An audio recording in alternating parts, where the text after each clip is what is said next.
Halo Sobat Investor, jumpa lagi di channel Investor Jelata. Kali ini saya akan membahas salah satu emiten di sektor transportasi dan logistik ya, khususnya di pelayaran, yaitu PT Hasnur ya, dengan kode ticker HAIS ya.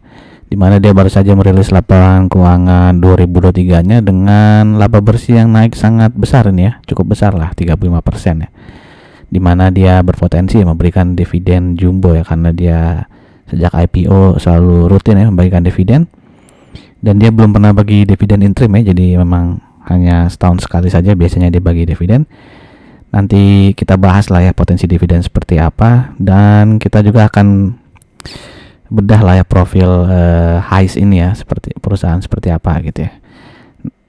Nah, sebelum kita mulai saya ingin menginformasikan beberapa video yang sudah saya buat juga ya. Yang terbaru ini adalah tentang ITMG ya, yang baru saja merilis laporan akhir tahunnya alias kuartal 4 2023-nya. Sehingga kita bisa lebih gampang gitu ya untuk memprediksi dividen finalnya berapa ya, karena kan ITMG sudah bagi dividen interim ya.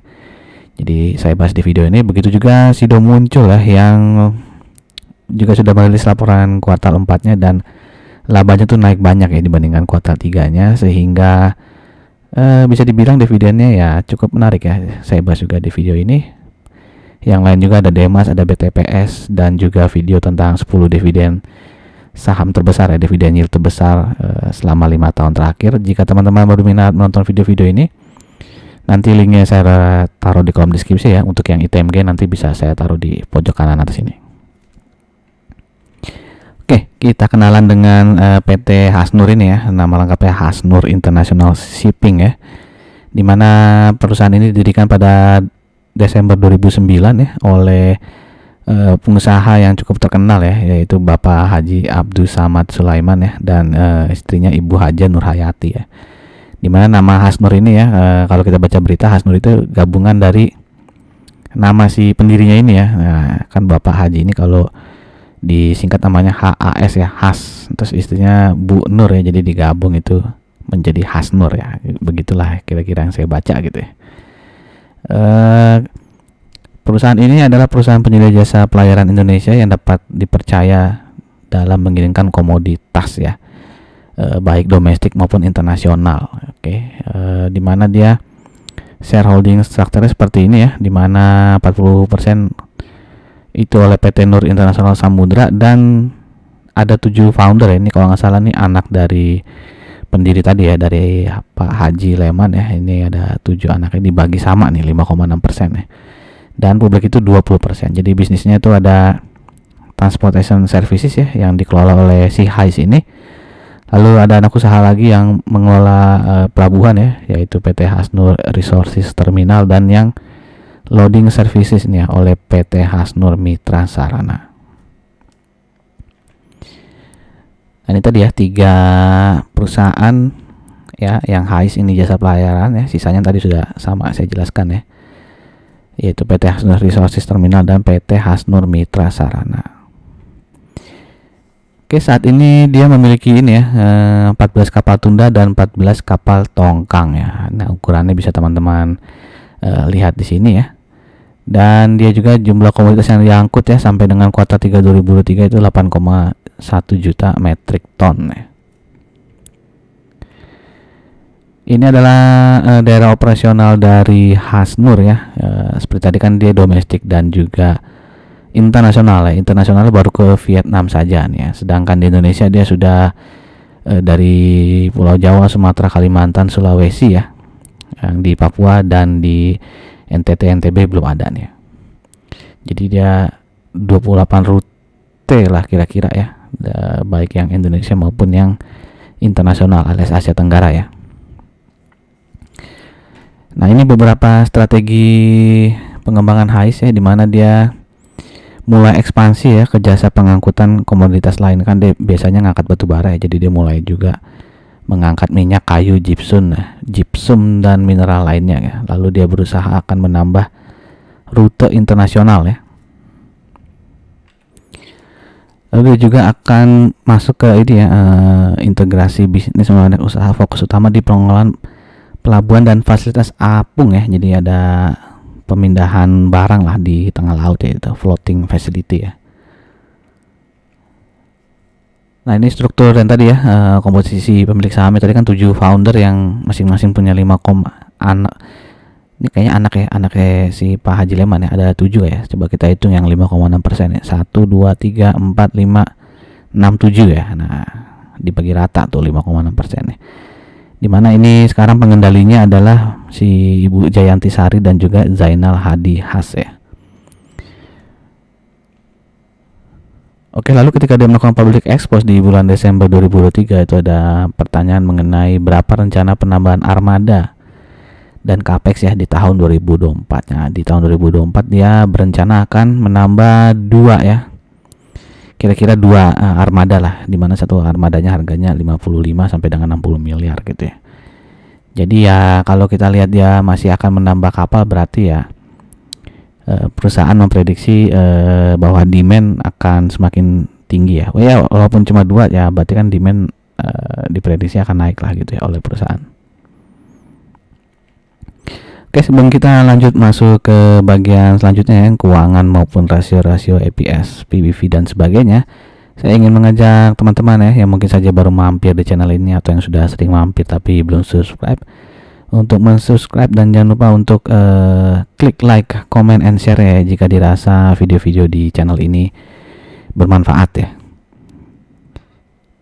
Oke, kita lanjut ke bagian keuangan ya, dimana kita flashback dulu tahun 2022 itu pendapatannya naik 82% dan profitnya naik luar biasa ya, 231% ya. Yang tadinya 34,9 miliar menjadi 115,95 miliar ya. Nah, di akhir tahun 2003 ini adalah laporan akhirnya ya, di mana pendapatannya naik 20% ya. Dengan beban pokok pendapatan naik 17,4% dan laba brutonya naik hampir 30% ya. Dan laba bersihnya naik ya 35,63% ya. Jadi dia sudah 3 tahun ya naik berturut-turut ya.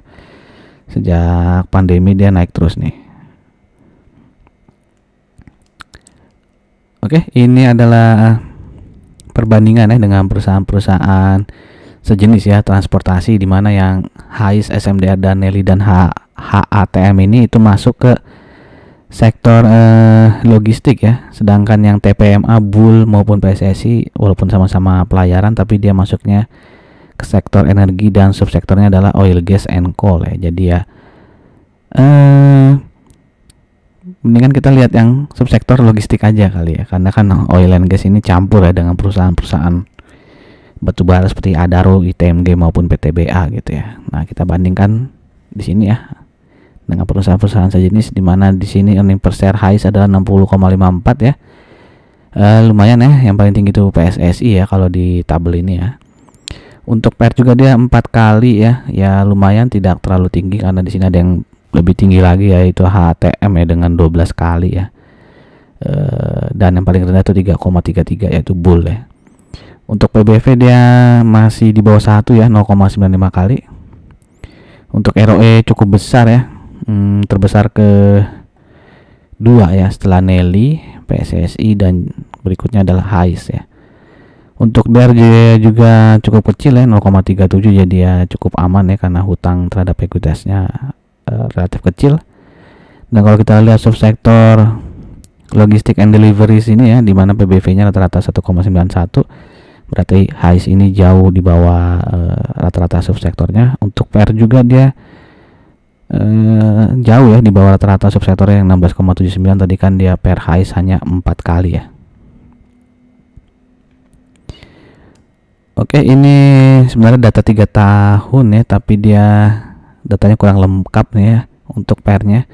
Jadi hanya dimulai dari bulan Agustus nih 2022 ya, dimana rata-rata PER-nya itu dari Agustus 2022 sampai sekarang itu di 5,94 ya, dan saat ini dia diperdagangkan di sekitar 4 kali ya. Jadi bisa dibilang under value ya berdasarkan histori 1,5 tahun ini ya dari PER-nya si HIS ya. Nah, lalu bagaimana dengan PBV-nya ya? Ini kalau ini datanya dari Januari 2022 ya, dimana tuh rata-rata PBV-nya adalah di 1,18 ya, dan saat ini diperdagangkan di 0,96. Jadi dia juga bisa dikategorikan under value ya berdasarkan histori PBV 2 tahun terakhir ini. Dan kalau kita lihat book value dari Highs ini ya, setelah dia mengeluarkan laporan keuangan kuartal 4, yaitu di Rp252,85 ya. Jika kita menghitung harga wajar ya, harga wajarnya itu maksudnya harga wajar, kita asumsikan harga wajarnya adalah rata-rata PBVD yang tadi ya 1,18, itu berarti harga wajarnya tinggal dikalikan saja 1,18 dikalikan 252,85, dapatlah harga 298,3 ya. Jadi ya masih ada spare, di mana harga penutupan di hari Jumat 23 Februari ya ini di 236 ya kalau nggak salah ya. Jadi masih ada selisih harga 25%-an lah dibandingkan harga wajar ini ya, harga wajar quote unquote ya versi saya lah gitu ya. Oke, ini chart dari Highs ya, dimana dia harga tertingginya ketika dekat-dekat di tanggal IPO-nya lah, baru IPO ya, itu sampai ke mana nih 460-an lah ini ya, harga all time high-nya ya. Dan saat ini dia cenderungannya sideways ya, di antara 202 sampai dengan 254 ya. Dimana kemarin ya di tanggal 22 ya, mungkin setelah laporan keuangannya keluar ya, dia nih naik cukup banyak ya, dengan volume yang cukup tinggi juga nih di hari Kamis kemarin ya. Dan closing di hari ini Jumat dia turun ya ke 236 nih, tapi volumenya lebih kecil ya dibandingkan volume pas naik kemarin gitu ya. Jadi ya support berikutnya adalah di 214, dan supportnya kalau 214 jebol ya balik lagi ke 202 gitu ya, dengan resisten yang sudah menunggu di sekitar 248 sampai dengan 254 ya. Jadi silakan teman-teman kalau mau nge-swing ya atau trading jangka pendek ya bisa dihitung lah ya risk and rewardnya ya. Kalau naik ya bisa mentok ke 254, kalau turun ya bisa ke 214 atau bahkan bablas ke 202 gitu ya. Kalau kita lihat dari EMA-nya ya, dia masih ada di atas EMA 20 maupun 50 ya. Tapi udah tembus sedikit di EMA 100 ya. Jadi ya secara short term ya bisa dibilang dia uptrend ya, tapi secara long term ya masih downtrend ya, atau kalau saya bilang sih ya sideways lah gitu ya. Oke, ini adalah history dari Highs ya. Dia kan IPO tahun 2021 dan dia langsung ya rutin membagikan dividen selama 2 tahun terakhir ini, di mana dividen payout ratio-nya tahun lalu 30 ya, dan di tahun sebelumnya itu 25,48% ya. Dan dia bagikan dividen itu di bulan Juni dan di bulan Mei ya kalau tahun lalu. Nah, ini adalah earning per share dari Highs ya, dari kuartal 1 sampai dengan kuartal 4. Kalau kita gabungkan itu totalnya ada Rp59,93. Kalau kita asumsikan dividen payout ratio-nya sama seperti tahun lalu ya, 30%, maka dividennya itu adalah sebesar 17,97 ya. Kalau kita bagi dengan harga saham di penutupan ya di hari Jumat ini yaitu 236, berarti potensi dividen yield-nya cukup besar ya, atau sangat besar lah ya, 7,61% ya. Jauh di atas bunga deposito ya. Dan kalau kita ingin berasumsi lebih optimis lagi gitu ya, kan tahun 2021 dividen payout ratio-nya 25,48. Lalu 2002 naik lah 30% ya. Siapa tahu di tahun 2023 ini dia baik hati lagi, dividen payout ratio-nya 35% ya. Nah, kalau dividen payout ratio-nya 35%, berarti potensi dividennya adalah Rp20,97 ya. Dan kalau kita bagi dengan harga Rp236 harga saham ya, berarti dividen yield-nya ya potensinya adalah 8,88% ya. Cantik banget nih angkanya, 8,88. Nah, itu saja informasi dari saya. Bagaimana menurut teman-teman, apakah Highs ini menarik ya? Kalau saya bilang sih cukup menarik ya, karena kan dia belum bagi dividen interim, jadi hanya 1 kali nih, jadi potensinya makanya cukup besar ya, 7,6 atau sampai bisa ke 8,8 gitu ya. Apakah teman-teman setuju dengan saya atau ada yang lebih menarik lagi ya, entah itu Nelly atau mungkin TPMA, atau ada yang lebih suka SMDR gitu ya? Silakan ya tuliskan pendapat teman-teman ya, bebas ya untuk komen di kolom komentar agar bisa menjadi pembahasan ya, atau mungkin pendapat teman-teman itu juga bisa dibaca oleh teman-teman lain ya, atau saya sendiri ya, sehingga bisa menambah pengetahuan saya juga gitu. Jadi kita bisa saling sharing informasi gitu ya. Itu saja dari saya lagi disclaimer on dari saya, tidak ada ajakan untuk membeli ataupun menjual. silakan melakukan riset sendiri lagi sebelum melakukan aksi jual maupun beli. Sampai jumpa lagi di video-video berikutnya. Salam jelata.